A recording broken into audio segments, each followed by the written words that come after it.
What we have here today is something I'd like to call Grandpa's Revenge. Now Grandpa, he's tired of getting gapped at every stoplight by 5-liter Mustangs, so he went out and bought something that would really piss those guys off. Not only is it fast, it's electric. Introducing the 2023 Genesis G80 Electrified. Did you know Hyundai invented the Genesis sedan? And in 2015, Hyundai would spin off into their premium brand known as Genesis. Now, Genesis is introducing its electrified lineup with models like the G60 crossover SUV and the G80 Electrified mid-size sedan. The Genesis Electrified G80 still retains the OG G80 look, but now it's electric. We have it in Verbier White. It's almost with a matte finish. It features Genesis's signature LED split headlight design, and of course that's reminiscent of its other Genesis siblings. Now, the electrified version does come with a few noticeable changes, however. All right, so looking at the front end here, this is familiar stuff that we're used to, but there's one big change. This grille is no longer functional and you can no longer see into it. Now, they did a great job at adding a aluminum and chrome finish to it. It looks super sleek, and I think it looks better than what's on the gas variant of this vehicle. And we also have here our charging port. So nice and hidden away, and I like how they put it in this location. It allows for you to kind of just pull your car into the garage and plug it in without having to stretch that cord, you know, and kind of mess with it. But let's close that and let's look at these corner air inlets. These are actually functional, and that's important because for electric and or hybrid vehicles, you have to have as much airflow to these brakes as possible. Specific to the electric model are 19-inch multi-spoke rims for aerodynamics, complemented by 6-piston calipers and regen braking, with 2 motors, one in the front and one in the back. As you can tell, it doesn't look like every new EV out right now, not too futuristic. The G80 delivers a contemporary style compared to competitors like the Mercedes EQS. All right, so this is a noteworthy feature. It's a power-operated door closure, so you don't have to worry about slamming your car doors. Watch this. Simply just shut it barely, and the car senses the door and it pulls it right in and locks it. Very cool. So as you move down the line here, you'll notice these sharp body lines, just giving the car some more character to it. And as we head more so to the rear, again, Genesis plain badging, adding just a classy look. We don't have any EV badges anywhere, just a simple G80 and Genesis badging here. And as we look at the trunk, hidden away in this chrome piece of trim at the top, we have our little hidden trunk button. And check this out, hydraulically operated, super nice. And check out how much space we have in here. Actually, not a lot. We're looking at 10.8 cubic feet of space compared to its gas counterpart, which has 13.1 cubic feet of space. There's definitely a difference, and that's because the rear battery has kind of taken up some room back here. With an electric vehicle, that's kind of what you're gonna get. You're gonna have to compromise a little bit. But we do still have plenty of space to store our things, and also just a little bit more room right underneath all of this. So let's activate the seamless power button and close that up. And as we look towards the rear lower of this vehicle, again, no gimmicky stuff, very classy. We don't have any fake exhaust tips. It looks super clean and elegant. Taking a look under the hood, you'll notice it doesn't look like your typical frunk. We have our front electric motor located near the adaptive suspension that you can also see in there. The 272 kilowatt dual electric motors produce 365 horsepower and 516 foot-pounds of torque. It accelerates from 0 to 60 in about 4.1 seconds, with a top speed governed to 150 miles per hour. It's equipped with a lithium-ion battery pack and offers a range of 282 miles on a single charge. Taking a look at the interior here, I mean, check out these seats, check out the flooring, check out the door panels, so pretty. So our door panels and our kind of black scheme, it's not actually black, it's actually called Black Lagoon. It's a bluish green, really dark color that really shines in the sunlight.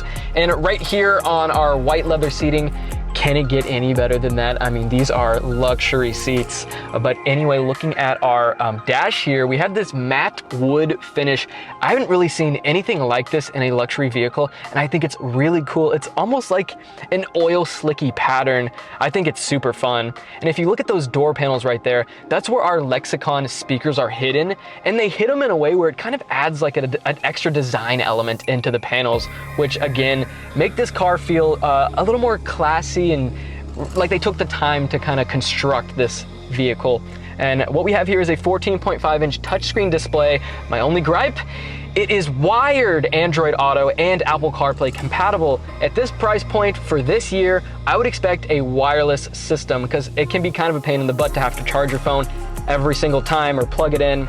It's very seamless when it's wireless. But we do have our standard luxury features here. Our climate control is super accessible and very easy to use by this little touch screen here, but we do have our tactile buttons and knobs for you tactile lovers like myself out there. We have our cup holders here, our crystal shift knob, which is super fun. But you know what's a little weird? Right in front of that crystal shift knob is a crystal volume select knob. It kind of controls your infotainment system, and I've found myself numerous times trying to switch this car into gear, but I've been changing the songs on the radio because they're just in kind of a weird position. But you know, we have our standard drive mode selector switch here. We have the rear view camera options, volume knobs, 2 USB-A's. Interesting that they're not USB-Cs because, again, this is a 2023 luxury vehicle. We kind of want the newest and best technology here, but that's all right. We do have a wireless charger right next to that. And as we look at our glove box here, you open it by pushing it like that. It kind of opens up like butterfly doors. And inside we have our, you know, quite simply just one USB 12-volt socket there. Decent amount of space in here, but look at these seats here in this white color. Truly looks amazing. This is what they call just their white leather with a dark lagoon trim inside, and it's actually not like a black, which it kind of looks like it, but in the sunlight you can really see the true colors.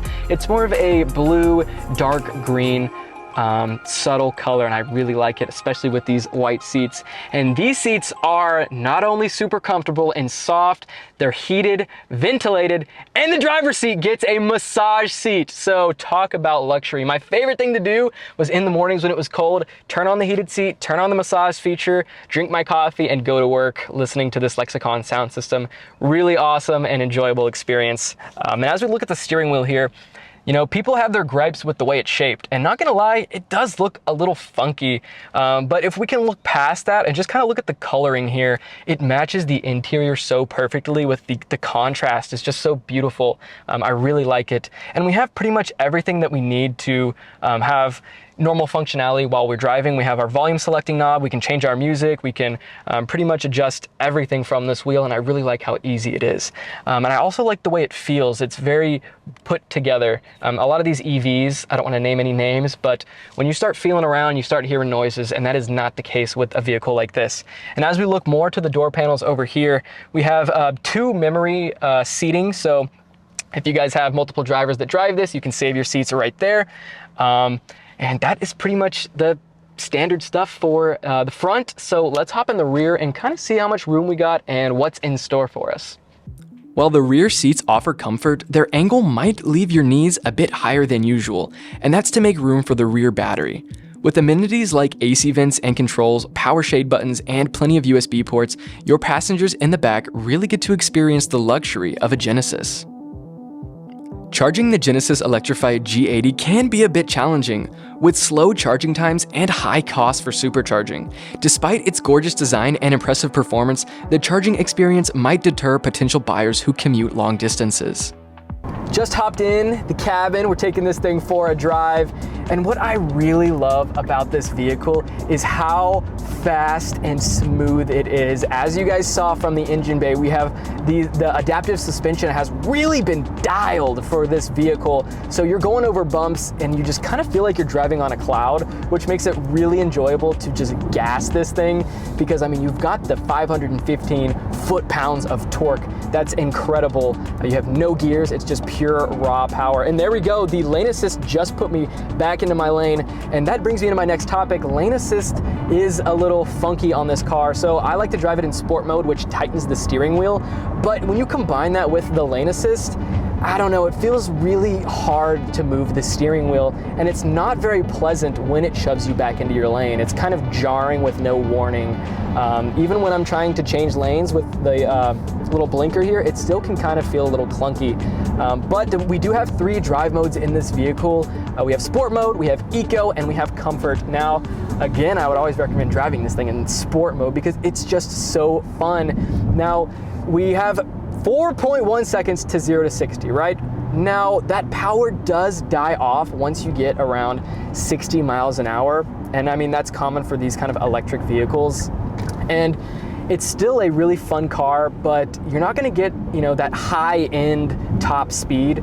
And by the way, this thing is governed to 150 miles per hour, but not like you're really gonna be going that fast. I mean, 145 is the highest I've gone in, but not in this car, it was in my personal vehicle. But just one thing to keep in mind. But I really do like these regenerative braking paddle shifters. They're not regular paddle shifters. They don't change no gears. They just focus on the intensity of your regen braking. And I like to keep these about halfway. We also have one pedal driving, which if you hit these paddle shifters all the way to the left, it enables the one touch driving. And what that pretty much does is you're able to drive this vehicle without touching the brake. So you can kind of only use the throttle pedal. And as soon as you let off, you're gonna instantly get that braking. Another feature I really like about this vehicle is the dash and tachometer area is very clean. It is electric, and I've mentioned this in my previous videos. I am a big fan of the classic analog style, you know, physical stuff, because I feel sometimes the electronic stuff can take a little bit too long to kind of boot up and everything. With these regen braking paddle shifters, if you go all the way to the left, you can enable your one pedal drive modes, which is pretty unusual. So it allows for no use of the brake. You can strictly drive this vehicle just with the gas pedal. And pretty much how that works is you just give it gas when you want to go, let off the gas just ever so slightly to kind of cruise, and as soon as you fully let off that gas pedal, your car will brake naturally. It is a really cool feature, a little bit gimmicky. I'm not the biggest fan of using it just because I'm probably not used to it, but it is cool nonetheless. I also really enjoy the heads-up display on this car. It's super clear compared to a lot of other vehicles we've seen, and it isn't just, you know, your speed up there. I've found that when you're driving and you're listening to music via Bluetooth, whenever you change songs, it pops up the album onto the heads-up display in full color. So it is really cool, and it's definitely part of that luxury experience of this vehicle. Now, I don't know if you guys just heard a couple seconds ago, but we do have this feature where if I'm driving and there's a traffic light up ahead that has one of those cameras on it that'll take photos of you if you're going over the speed limit, it will alert you without you having to do anything. I haven't plugged my phone in, I haven't plugged any maps or anything into this vehicle, but it let me know that there was a camera up there, and it was really, really cool. And as soon as you go through that intersection, it just chimes ever so slightly. A nice classical chime. All right, we're gonna conduct a short 0 to 60, so we're at a complete standstill right here. So I'm gonna go ahead and put it into sport mode, get ready to gas it. All right, let's do this. And 60 miles an hour. That thing is pretty quick. It's so fun to drive. I mean, every time I get in this car, no matter where I'm going, no matter how close, I'm gassing it. I'm putting my pedal to the metal, and it's just so fun. Like, how could you not? I love this thing. I want this car. If I had $80,000, I would totally be buying it. Of course, the car is now screaming at me to get back into my lane because I can't control myself. With its dual motor all-wheel drive configuration, the G80 delivers a solid performance. However, changes to interior dimensions affect headroom and trunk space. But despite these drawbacks, the G80 remains a luxury sedan with a contemporary yet electric focus, offering a comfortable ride and impressive handling given its weight. All right, guys, so as much as I want to say I love every single thing about this vehicle, because I really do, there's one ginormous gripe that I have with it, and that is the charging experience. So, you know, these electric vehicles are marketed as they'll save money, right? But we found that actually wasn't the case, because you really need to use the supercharger, the stage 5 DC charging, to kind of get this thing charged in your 22 minutes like they advertise to get a full charge. Now, what I did was I drove this thing home and I had around 60 miles to an empty tank. I plugged it in, went to bed, woke up the next morning 8 hours later, and maybe even 12 hours later, and it had only gotten up to 90 miles to an empty tank. So it only rose about 30 miles, which is super, super low, and we definitely weren't expecting that. But I've done some research, and for a vehicle like this, from a simple stage 1 household outlet, you can expect up to 48 continuous hours to fully charge this vehicle. Now, you can obviously go to your stage 5 charging little places around the town, but sometimes those are filled. I found in my experience, the ones that were available weren't working. The ones that I did see had people in line waiting for them. Now the good news is that will charge your car from 10% to 80% in 22 minutes. The bad news, that can be pretty expensive. When we tested it ourselves, we charged it halfway, and I think that was around $20 or so. So if you're looking to charge the whole thing, you're realistically going to be spending, $40 at a time, and this thing only has a range of 282 miles. So do the math, is it really cheaper than an internal combustion engine? I don't know. We also did see a couple dollars increase to your electricity bill. If you were to charge it every night, from what we found, it would roughly be $120 a month. So just keep that in mind. It is one big major thing we really don't like about this vehicle, but everything else I really love, and I honestly think it's our favorite vehicle that we've reviewed on this channel. Just wanted to make that known. All right, this is what I like to call our cool features segment of the video. Now check this out. So by pushing the lock button once and then holding down the start button, it'll kind of start our car up, and then from here, push one of these little buttons right here that will B-roll over, and check this out. Grandpa was parked too close to those 5-liter Mustangs, but it's okay, because he can simply pull his vehicle out without having to worry about hitting his doors. But wait, there's more. Not only can it go forward, it can go backwards. And by simply letting go of this remote here, it will stop in its tracks really responsively as well. The Genesis Electrified G80 combines luxury with thrill, offering a unique but still conventional driving experience. While it faces challenges like other EVs do with charging infrastructure and interior space lacking, it remains a formidable competitor in its segment. That's gonna be it for the video, guys. Remember, everything we've said is subjective, so we always recommend go to your local Genesis or your local Hyundai dealership and try one of these things out for yourself. Let us know down in the comments how you felt about it. Obviously, I really enjoyed my time with this car, and I really do think it is my favorite we've reviewed, even though it is electric. I know, can you believe that? But guys, remember, if you want to collect a car of your own, check out our website at ClassicCars.com, which is our online marketplace with over 30,000 listings live on the site. Also, be sure to check out Auto Hunter, which is our 7-day online auction. Again, you guys, thanks for watching, and we'll see you guys in the next video.